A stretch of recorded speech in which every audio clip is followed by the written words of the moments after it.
양자 암호 통신 기술은 양자역학에서 중첩이라는 원리를 이용한 암호 통신 기술이에요. 자, 그렇다면 이 양자 암호 통신 분야에서 가장 앞선 나라는 어딜까? 바로 미국이 아니라 중국이에요. 중국은 8년 전 2016년 세계 최초로 양자 통신 위성 묵자를 발사했어요. 이때 중국은 1200km 거리나 되는 위성과 지상기지 간의 양자 통신에 성공했죠. 또 중국은 2030년까지 글로벌 양자암호 통신망을 구축할 거라고 해요.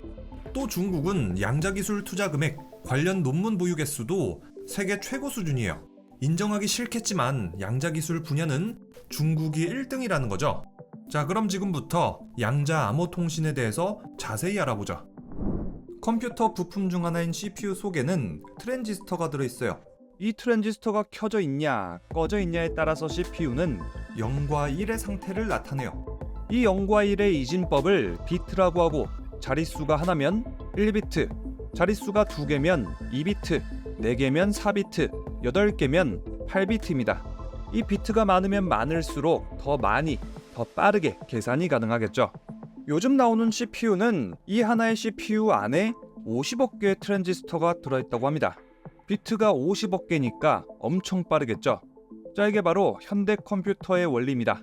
CPU 안에 트랜지스터를 많이 집어넣으면 집어넣을수록 빨라진다. 이런 컴퓨터로 음악을 듣고 영상을 보고 게임을 하고 인터넷을 한다. 이 모든 것은 0과 1의 이진법으로 처리된다. 그렇다면 양자 컴퓨터는 어떨까? 양자 컴퓨터는 비트가 아닌 큐비트를 사용합니다. 이 큐비트가 뭔지 알려면 양자 중첩이 뭔지 알아야 됩니다. 상자 속의 동전 실험으로 쉽게 알아봅시다. 상자 안에다가 동전 한 개를 넣고 밀폐시킵니다. 자, 그리고 상자를 들고 shake it 흔듭니다. 상자 뚜껑을 열어보면 동전은 앞면일까 뒷면일까? 실제 현실 세계에서 이 동전은 50%의 확률로 앞면일 수도 있고 뒷면일 수도 있습니다. 상자를 까보기 전에 이 동전은 이미 앞면 혹은 뒷면이 정해진 상태고, 상자의 뚜껑을 열면 동전이 앞면인지 뒷면인지 확인할 수 있습니다. 자, 이때 현실 세계에서 뚜껑을 여는 행위는 이미 앞면이나 뒷면으로 결정돼 있던 동전을 확인하는 행위밖에 안 됩니다. 자, 이번에는 실제 현실 세계가 아닌 양자 세계입니다. 양자 세계에서 이 상자 속의 동전은 어떻게 될까? 뚜껑을 열기 전에 동전은 앞면, 뒷면이 결정되지 않은 상태가 뒤섞여 존재한다. 즉, 중첩되어 있다. 뚜껑을 열어보기 전까지는 절대 모른다. 자, 이건 마치 앞면과 뒷면이 동시에 엉켜 있는 듯한 기묘한 상태입니다. 이렇게 여러 가능성을 동시에 갖는 성질을 양자 중첩이라고 합니다. 양자 컴퓨터의 큐비트는 이 중첩 현상을 활용합니다. 방금 상자 속의 동전 실험에서 동전이 앞면일 때를 0, 뒷면일 때를 1이라고 해봅시다. 0과 1, 이진법이네. 근데 0과 1의 상태가 중첩돼서 동시에 존재하네. 그렇죠. 일반 컴퓨터의 비트는 0, 1 이렇게 둘 중에 하나만 가질 수 있는데, 양자 컴퓨터의 큐비트는 0과 1의 상태를 동시에 가질 수 있습니다. 그리고 양자 컴퓨터는 이 중첩 현상을 이용해서 훨씬 빠르게 정보를 처리할 수 있죠. 자, 한번 비교를 해볼까요? 일반 컴퓨터의 비트는 1비트라고 했을 때는 0과 1 중에 하나를 선택해야 됩니다. 2비트면은 4개 중에 하나, 3비트면 8개 중에 하나, 7비트면 128개, 그리고 8비트면 256개 중에 하나만 선택해야 되는 거죠. 반면에 양자 컴퓨터는 한 개의 큐비트로 0과 1의 값을 동시에 갖습니다. 2개의 값을 동시에 가졌으니까 큐비트가 늘어나면 늘어날수록 양자 컴퓨터의 처리 속도는 기하급수적으로 빨라지겠죠. 큐비트가 2개면 4개를 동시에, 3큐비트면 8개를 동시에, 4큐비트는 16개를 동시에 계산하는 겁니다. 자, 일반 컴퓨터의 8비트하고 양자 컴퓨터의 8큐비트를 비교해보죠. 일반 컴퓨터의 8비트는 256개의 조합이 가능하지만 실제로는 256개 중 1개만 선택해서 계산합니다. 반면에 8큐비트는 0과 1의 값을 동시에 가지고 한 번에 256개를 계산할 수 있습니다. 엄청난 차이죠 벌써? 숫자로는 감이 잘 안 잡히신다고요? 그러면 또 다른 예를 들어보죠. 미로를 빠져나가는 가장 짧은 길을 두 컴퓨터가 동시에 계산할 겁니다. 일반 컴퓨터는 미로에서 빠져나오는 최단 루트를 모든 경우의 수를 하나하나 차례대로 시도합니다. 이렇게 모든 길을 하나하나 계산한 다음에 가장 거리가 짧고 빠르게 갈 수 있는 단 하나의 길을 선택해서 사용자에게 보여줄 겁니다. 그렇다면 양자 컴퓨터는 이 미로를 빠져나가는 길을 어떻게 계산할까? 양자 컴퓨터는 미로에 대한 모든 경로를 한 번에 동시에 계산합니다. 자, 이거는 마치 나루토가 그림자 분신술을 써서 모든 미로를 한 번에 가보는 거랑 비슷합니다. 완전 이거 개사기죠? 아니 님들 같으면 한 번에 하나씩 계산하는 바보 머저리 쓸래요? 아니면은 그림자 분신술 쓰는 나루토 쓸래요? 바보가 아닌 이상해야 당연히 나루토 쓰겠죠. 자, 이것이 바로 양자 컴퓨터의 원리예요. 구글이 2019년에 공개한 양자 컴퓨터 시커모어는요, 기존의 슈퍼컴퓨터로도 계산하는데 1만 년 걸렸던 거를 겨우 200초 안에 수행할 정도로 겁나게 빠르다고 해요. 자, 그래서 이런 양자 컴퓨터가 만약에 상용화된다면 기상, 우주 시뮬레이션에도 활용이 가능할 거고요. 의료, 에너지, 환경, 신물질과 신약 개발, 또 요즘 뜨고 있는 AI, 자율주행, 클라우드 분야에까지도 아주 큰 영향을 미칠 거예요. 한편 양자 컴퓨터의 뛰어난 성능은 디지털 보안을 쉽게 깨뜨릴 수 있기 때문에 보안 시스템이 위험해질 수도 있어요. 만약에 어떤 적국이 양자 컴퓨터를 가져서 나쁜 맘을 먹고 한국을 노린다면 한국의 금융 시스템, 국방 시스템, 개인정보까지도 털릴 수 있는 거예요. 양자 컴퓨터가 기존의 암호화 알고리즘을 해독할 수 있는 시점, Q-Day가 오는 거죠. 이게 어떻게 가능하단 걸까요? 자, 그럼 지금부터 디지털 보안 시스템의 원리를 살펴보죠. 1978년 RSA라는 새로운 암호화 알고리즘이 나옵니다. RSA는 이런 방식으로 돌아갑니다. 컴퓨터한테 퀴즈를 하나 낼 건데 컴퓨터가 이걸 풀어내야 암호키를 얻을 수 있죠. 이보시오, 컴퓨터 양반, 15를 소인수분해보시오. 이걸 풀어낸다면 암호키를 드리겠어요. 컴퓨터는 뚝딱뚝딱 계산을 시작합니다. 그리고는 답을 내놓죠. 15는 3 곱하기 5입니다. 답을 맞춘 컴퓨터는 암호키를 획득합니다. 문제는 점점 더 어려워집니다. 컴퓨터 양반, 이번에는 1024비트짜리요. 이것도 소인수분해하면 내 암호키를 드리리다. 컴퓨터는 이번에도 계산을 시작합니다. 그런데 이번 문제는 숫자가 너무 길고 복잡하기 때문에 슈퍼컴퓨터가 달라붙어도 1만 년에서 2만 년이 걸립니다. 큰 숫자를 소인수 분해하는 것은 어렵고 오래 걸린다. 자, 이렇게 계산의 복잡성을 이용해서 암호의 안정성을 얻는 겁니다. 자, 이게 바로 RSA 암호 체계입니다. RSA의 가장 대표적인 예로는 OTP나 공인인증서가 있습니다. 은행을 예로 들자면 고객은 공개키로 데이터를 암호화하고 은행은 개인키로 데이터를 복호합니다. 이렇게 RSA에 복잡하고 오래 걸리는 계산, 키를 2개로 나누는 것으로 정보 암호화의 보안은 한층 더 강화됐습니다. 그런데 이런 RSA 공개키 암호화 방식에도 한계가 있습니다. 연산 처리 능력이 개쩌는 슈퍼컴퓨터가 있다면 요놈이 문제를 빨리 풀어버리면 해킹이 가능하다는 것.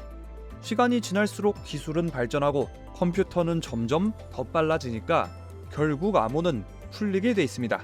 시간 문제라는 거죠. 실제로 2019년 네이처에 게재된 구글의 논문에 따르면 슈퍼컴퓨터로 1만 년 걸리는 문제를 양자 컴퓨터로 200초면 풀 수 있다라고 합니다. 양자 컴퓨터가 상용화되는 시기는 빠르면 10년 이내라고 예상됩니다.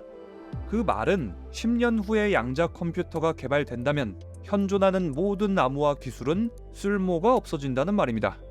자, 그렇다고 암호를 훨씬 더 길고 복잡하게 만들어도 문제입니다. 1024비트 암호를 2048비트, 4096비트로 올려버리면 키 사이즈가 증가하는 만큼 암호화, 복호화 하는데 시간도 많이 들고 비용도 많이 들게 됩니다. 자, 그래서 RSA 방식이 아닌 새로운 암호 체계가 필요해졌습니다. 현재 개발 중인 암호 체계는 양자 물리학을 적용한 양자 암호 방식. 양자 암호는 양자 얽힘을 활용한 양자 채널을 통해서 원거리에 있는 두 사용자가 동일한 비밀키를 공유합니다. 아니 슈발, A랑 B랑 키가 똑같은 거면 오히려 보안이 더 안 좋아지는 거 아니야? 네, 맞습니다. 하지만 양자역학을 이용한 방식이기 때문에 훨씬 더 안전하죠. 양자암호의 비밀키 생성은 양자 상태에서 이루어져서 비밀키를 알아내는 게 절대로 불가능하거든요. 양자 상태에서 비밀키를 만드는 게 뭐가 그렇게 특별하길래 절대로 해킹이 불가능하다고 말하는 걸까? 첫 번째는 복제 불가의 원리 때문입니다. 원거리에서 송신자와 수신자는 양자 채널을 통해서 중첩 상태의 광자를 주고받습니다. 이때 비밀키를 알아내려면 이 중첩 상태에 있는 광자를 측정해야 됩니다. 그런데 광자를 빼내서 복사하려고 하니까 양자 영역에서는 원래 양자 상태랑 똑같은 상태를 만들어낼 수 없다라는 복제 불가 이론에 따라서 복사를 할 수가 없습니다. 두 번째는 측정 불가입니다. 자, 만약에 해커가 송신자랑 수신자 사이에 오가는 광자를 어떻게 복사했다거나 빼냈다고 해봅시다. 그런데 이 비밀키를 알아내려면 중첩돼 있는 광자를 측정하는 과정이 필요합니다. 하지만 양자역학에서 불확정성의 원리에 따라 광자를 측정할 때마다 그 물리량이 다르게 측정됩니다. 그렇기 때문에 처음에 측정한 비밀키는 수신자랑 송신자만이 갖고 있는 난수표를 활용해야지만 알 수가 있습니다. 즉, 영원히 알 수 없다는 겁니다. 세 번째는 도청 들킴입니다. 이 도청 들킴 원리에 따라서 해커의 도청 사실도 금방 들키게 됩니다. 양자 채널에서 양자 암호는 00, 01, 10, 11 등 0과 1의 상태를 동시에 취하는 중첩 상태로 존재합니다.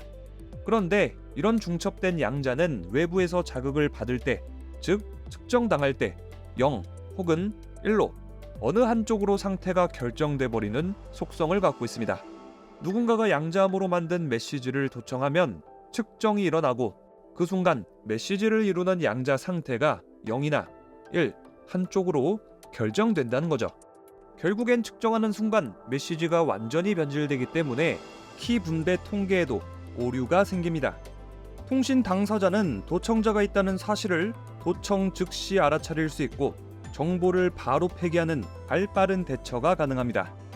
자, 이렇게 세 가지 원리에 따라서 그 어떤 수를 써도 해커는 송신자랑 수신자 사이에 처음에 공유했던 비밀키를 만들어낼 수 없고 도청하려고 하면 그 순간 들켜버리고, 이렇게 양자 암호는 이론적으로 어떤 외부의 공격에도 안전한 암호 시스템인 겁니다. 자, 그렇다면 양자 암호 통신이 가장 발달한 나라는 어딜까요? 놀랍게도 미국이 아니라 바로 중국이에요. 중국은 현재 양자 기술로는 세계 1위로 평가받고 있어요. 2016년에 중국은 세계 최초의 양자 통신 위성 묵자오를 발사했고요. 2017년 6월에 묵자는 1200km 떨어진 지상의 두 지점 간에 양자 정보를 순간이동시키는 실험에도 성공했어요.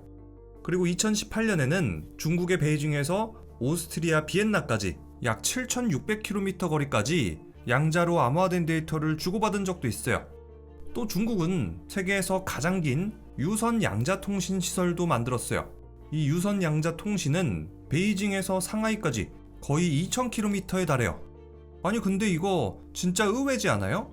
양자 기술 1등은 미국이 아니라 중국이라는 사실이요. 이게 어떻게 가능했던 걸까요?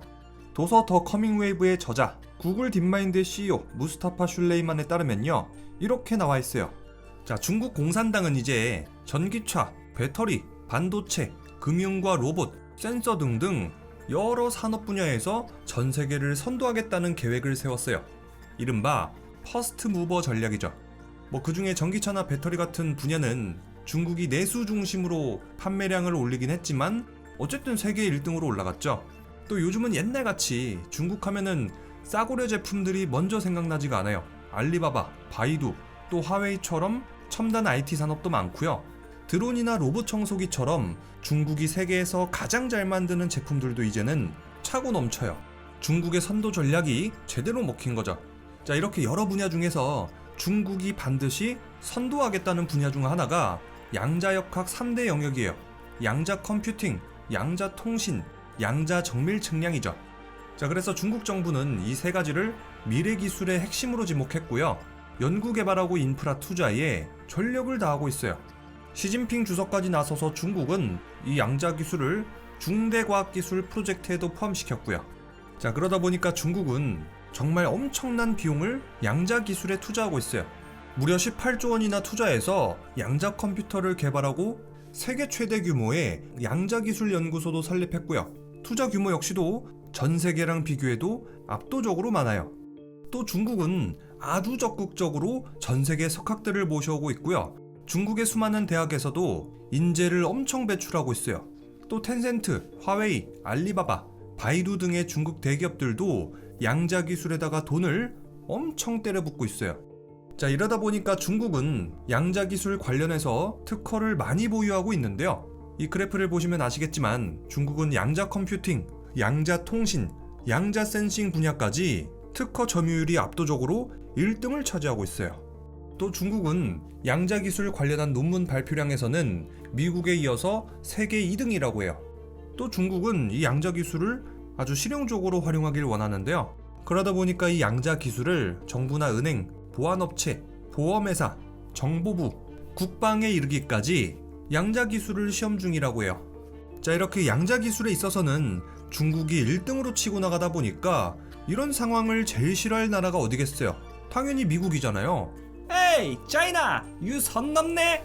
미국은 중국의 양자 굴기를 겁나 싫어하는 입장이에요. 그래서 미국은 일본, 유럽 등과 연합해서 중국을 견제하고 또 중국의 양자 기술에 대한 제재까지 걸었어요. 실제로 미국은 2021년 11월 국가안보 위협을 이유로 중국의 반도체, AI를 포함해서 양자 기술까지 투자를 규제하고 수출입을 금지하는 등의 행정명령을 내렸어요. 아니 근데 미국은 왜 그렇게까지 중국의 양자 기술을 제재할까? 이건 사실 다 이유가 있어요. 만약에 중국이 양자 컴퓨터를 갖게 된다면 중국 산업의 거의 모든 분야는 급성장하게 될 거예요. 또 중국이 양자 컴퓨터를 가지게 되면 기존의 디지털 암호 체계를 뚫을 수 있는 강력한 무기도 갖게 되는 거예요. 안 그래도 중국하고 미국은 사이가 그렇게 안 좋은데 중국이 만약에 마음을 나쁘게 먹어서 미국의 금융도 털고 국방정보도 털고 백악관도 막 해킹하면 어떡해요. 또 중국이 미국에 있는 암호화폐도 다 세배갈 수도 있겠죠. 게다가 미국은 앞으로 중국에 대한 정보전을 더 이상 못할 수도 있어요. 만약에 중국이 중요 정보를 갖다가 전부 다 양자암호로 보안 같은 거 걸어봐요. 이걸 어떻게 뚫어요? 양자암호의 특성상 정보를 탈취하려고 하는 순간 데이터가 다 날아가잖아요. 그러니까 미국은 앞으로 정보전에서 공격과 방어 전부 다 중국에 취약해질 수도 있다는 거예요. 자, 이런 여러가지 미국의 중국에 대한 양자 기술 제재에도 불구하고 사실 이 모든 것들이 효과가 없을 수도 있어요. 이미 중국이 전 세계적으로 양자 기술 1위로 평가받는데 돈과 기반 시설, 인재 투자도 엄청 하잖아요. 이거를 미국이 어떻게 따라가냐 이 말이에요. 자, 그래서 이런 흐름이 계속된다면 양자 기술 1위 국가는 중국이고 중국은 앞으로 오랫동안 이 1위 자리를 갖다가 굳히기에 들어갈 수도 있어요. 자, 이렇게 해서 도서 더 커밍 웨이브의 내용 일부를 바탕으로 중국의 양자 굴기를 알아봤습니다. 이 책의 저자는 구글 딥마인드의 창업자로도 유명한 무스타파 슐레이만인데요. 슐레이만은 중국의 양자 굴기에 대해서 이렇게 평가했어요. 중국의 기술은 더 이상 미국이 무시할 수준이 아닙니다. 이미 양자, 친환경 에너지, 5G와 AI 등의 많은 분야가 중국이 미국보다 우위에 있습니다. 앞으로 중국은 더 많은 분야에서 미국을 추월할 겁니다. 15년에서 20년 후면 미국은 중국에 맞서 싸울 수 없을 겁니다. 중국은 옛날에나 메이드 인 차이나 소리 들으면서 무시당해 왔죠. 그런데 이제는 더 이상 아닌 거예요. 물론 중국 산업의 문제점은 여전히 많다고 무스타파 슐레이만은 지적했어요. 지나친 모방과 기업 규제, 자유롭지 못한 분위기, 지식과 재산의 강제 도용과 이전, 리버스 엔지니어링, 스파이 활동, 형편없는 국유기업 등등이요. 자, 이런 여러가지 문제점이 많은데도 불구하고 중국은 앞으로 여러 방면에서 미국을 추월할 거라고 하죠. 또 무스타파 슐레이만은 세계 최고의 AI 전문가답게 AI의 미래를 전망했어요. 불, 바퀴, 전기의 발명이 인류 역사의 궤적을 완전히 바꿨듯 AI도 그러한 역할을 할 것이다. AI는 우리 일상생활 깊숙이 침투해서 로봇, 생물학, 화학 등등 다양한 분야와 결합, 해당 산업의 발전을 이끌 것이다. 양자 컴퓨팅과 같은 분야가 AI의 발전을 돕고 또 AI가 이들을 돕는 선순환 구조를 이뤄서 산업 전체가 한 단계 도약할 것이다. 그런데 저자는 기술이 변화시킬 미래를 어떻게 통제하고 억제해야 되는지 우려하는 의견도 내놨어요. AI는 우리가 아는 모든 분야에 적용이 가능할 정도로 파괴적이기 때문에 인류라는 종의 미래를 바꿀 수도 있다. 전 세계 선진국들, 거대 자본의 기술 기업들은 AI 개발에 사활을 걸 것이며 AI에 대한 규제는 실패할 것이다. 과거 러다이트 운동이 실패했듯 탈기술 운동 역시 실패할 것이다. 다가오는 거대한 물결, 이로 인해 뒤바뀔 인류의 미래, 우리는 어떤 선택을 해야 될까요? 도서 더 커밍 웨이브에서 그 해답을 찾아보시기 바랍니다. 그럼 지금까지 리뷰형이었습니다.